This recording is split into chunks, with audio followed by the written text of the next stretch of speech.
michato yacho anopedzera, maadvertise anopedzera, muchida makomedi, but haina tipoi.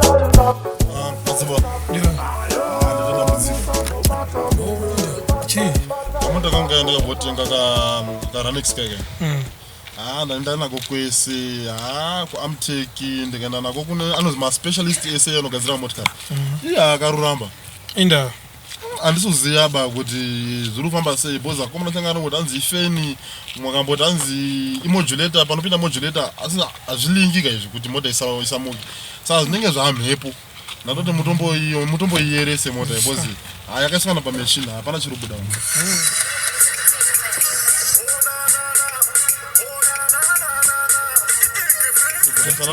rega mbichana ndidaireko yakakuya ndiko madzimai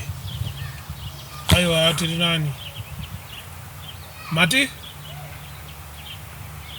okay mati murume wenyu ane 3 months asi kuya kumba saka mamuda kuti ndidi alright muri padhuze neodhoropu here torai trouser raanofarira kupfeka wardrobe imomo maanaroka chitarisai kumabvazuwa ndoriyeresa katatu mochidaidzira zita rake unonzana zita rake Jonathan modaidzira katatu Jonathan dzoka kumba Jonathan dzoka kumba Jonathan dzoka kumba ndaenda kunoona mangwana auya kuma 5 kuchedza asi mangwana achienda kunouya kuchedza musaende kunovhunza kuti